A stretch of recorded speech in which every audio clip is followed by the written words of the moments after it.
हरे कृष्णा। तो श्रीमद् भागवतम चैतन्य चरितामृत में आदि लीला 17वां अध्याय है। इसके अंतर्गत ये बताया गया है कि कली काले नाम रूपे कृष्ण अवतार।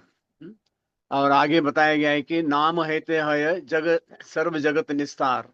इसका अर्थ है कि इस कलयुग में भगवान जो है अपने नाम में प्रकट हुए हैं। और भगवान का जो नाम है, केवल नाम जप करने से हम भगवान के साथ सीधा अपना संबंध रिश्ता जोड़ते हैं। तो इस प्रकार जो भी व्यक्ति इस प्रकार जो है अपना भगवान से रिश्ता जोड़ता है, तो ऐसे व्यक्ति इस भौतिक जगत से जो है वो मुक्त हो जाता है। तो आज भौतिक जगत में देखते हैं कि लोग जो है टेक्नोलॉजी का बहुत यूज कर रहे हैं अलग अलग प्रकार से। तो ऑडियो कॉल से लेके वीडियो कॉल, फिर क्रिप्टो करेंसी, बहुत सारे अलग अलग प्रकार से टेक्नोलॉजी का जो है डिजिटल यूज हो रहा है। तो यहाँ अगर देखेंगे कि भगवान के अवतारों के बहुत अलग अलग प्रकार बताए हैं। तो यहाँ जो चैतन्य चरितामृत में उल्लेख आता है कि नाम रूपे, तो नाम के रूप में भगवान जो है अपने नाम में ही प्रकट हुए हैं। तो वासुदेव जी भागवतम में बताते हैं कि एक ऐसी कथा भी आती है पुराण में। तो एक बार व्यासदेव जी जब भी अपने आश्रम से निकले, तो जोर जोर से कह रहे थे कि कलयुग की जय हो, कलयुग की जय हो। तो उनके शिष्य सोच रहे थे, गुरु जी ये ऐसे कहे क्या बोल रहे हैं?" फिर जैमिनी मुनि ने व्यासदेव जी से पूछा कि आप ऐसे क्यों कह रहे कि कलयुग की जय हो। तो फिर उन्होंने कहा कि देखो, ऐसे देखा जाए कि अन्य युगों में जो भी हमें लाभ मिलता था भक्ति का,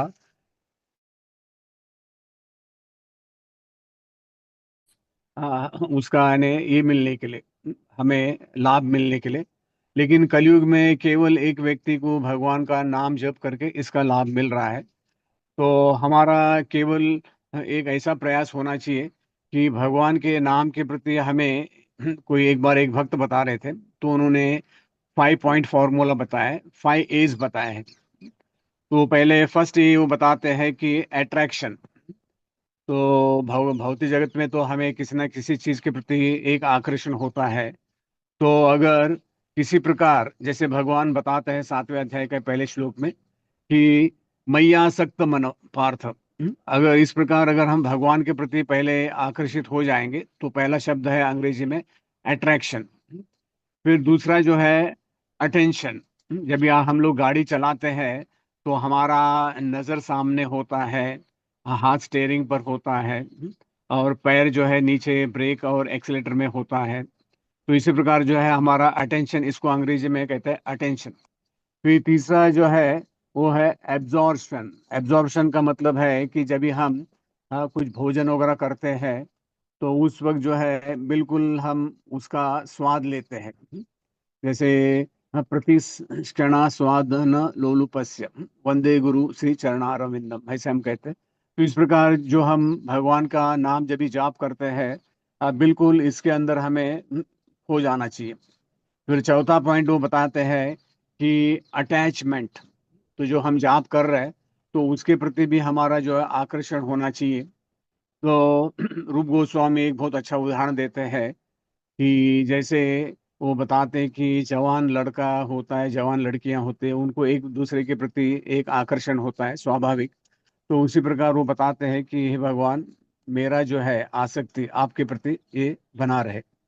और अंत में पांचवा जो ये है वो है अप्रिसिएशन। अप्रिसिएशन का मतलब है कि हमें मालूम होना चाहिए कि हम भक्ति कर रहे हैं, तो ये हमारा एक अहोभाग्य है। तो कलयुग में अगर हम देख सकते हैं, और एक सुंदर श्लोक है चैतन्य चरितामृत में, ई रूपे ब्रह्मांड भ्रमिते पूर्ण भाग्यवान जीव गुरु कृष्ण प्रसादे पाए भक्ति लता बीज। तो इस भौतिक जगत में अनंत कोटि ब्रह्मांड है, एक दो ब्रह्मांड नहीं है। और इस ब्रह्मांड में जीवात्मा जो है, हम लोग अलग अलग योनि में भ्रमण कर रहे हैं। और मनुष्य जन्म जो है ये बहुत ही दुर्लभ है। जैसे भागवतम में उल्लेख आता है, लब्ध्वा सुदुर्लभम इदम बहु संभवन्ते। तो 84 लाख योनि के पश्चात हमें अभी मनुष्य जन्म मिला है। तो आज के इस पृथ्वी पर अगर आप देखते हैं भौतिक जगत में कि जैसे 850 करोड़ जो है जनसंख्या है, तो 850 करोड़ जनसंख्या में कितने ऐसे लोग हैं जिनका भारत में जन्म हुआ है, समझो 140 जो भी है, तो उसमें ऐसे कितने लोग हैं, मुक्तानाम अपि सिद्धानाम नारायण परायण, यानी 16 माला करने वाले कितने हैं। तो वास्तविक में देखा जाए तो ये सचमुच एक दुर्लभ है। इतना मनुष्य जन्म मिलने के पश्चात भी बड़े बड़े लोग जो है धन सब कुछ इस भौतिक जगत में सारा ऐश्वर्य कमा लेते हैं, लेकिन उनको भगवान क्या है वास्तविक में वही ज्ञान नहीं है। तो एक कल मुझे भक्त बता रहे थे कि चैतन्य महाप्रभु ब्रह्मा जी के एक दिन में एक बार आते हैं। तो उसी प्रकार वो बता रहे थे, एक ग्रंथ है गौड़ गणोदेश दीपिका, तो उसमें बताया गया है कि जब भी चैतन्य महाप्रभु आते हैं एक बार, तो उनके पार्षद भी आते हैं उनकी सेवा में उनको मदद करने के लिए। और जितने भी बड़े बड़े ऋषि मुनि हैं वो लोग भी चैतन्य महाप्रभु के समय वो प्रकट होते हैं और वो अपना जो है योगदान देते हैं चैतन्य महाप्रभु को इस लीला करने में। तो हमारा भी एक बड़ा ये अहोभाग्य है कि ये प्रभुपाद जी की कृपा है। तो एक बार प्रभुपाद जी मॉर्निंग वॉक में अपने शिष्यों को लेके गए थे। तो उस वक्त क्या हो गया कि एक शिष्य ने प्रभुपाद जी से कहा, प्रभुपाद जी ये हमारा बड़ा बड़ा अहोभाग्य है कि आप जो है अमेरिका में आए और हम हमें आपने इस बड़े दुर्गति से बाहर किया है। तो प्रभुपाद जी ने कहा, बस आप बने रहो, भक्ति कभी छोड़ के मत जाना। तो इस प्रकार हमारा एक प्रयास होना चाहिए कि ये जो हम भक्ति युक्त जो कार्य कर रहे नवदा भक्ति, तो यही समझ कर चलना चाहिए कि हाँ, हमें यानी भक्ति में बने रहना चाहिए, क्योंकि भौतिक जगत में एक दिन तो सबको दुनिया खाली करनी है।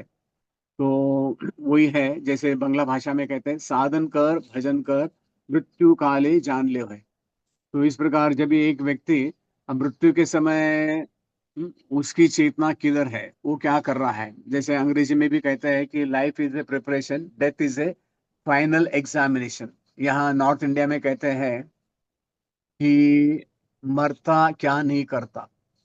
तो इस प्रकार अगर हमने भगवान के नाम के प्रति ये जो आज मैंने आपको 5 पॉइंट बताए हैं, पहला था अट्रैक्शन, फिर दूसरा था अटेंशन, तीसरा था एब्जॉर्शन, चौथा था अटैचमेंट और पांचवा था अप्रिसिएशन।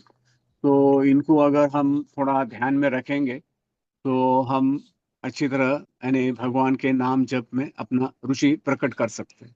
जय श्रील प्रभुपाद की।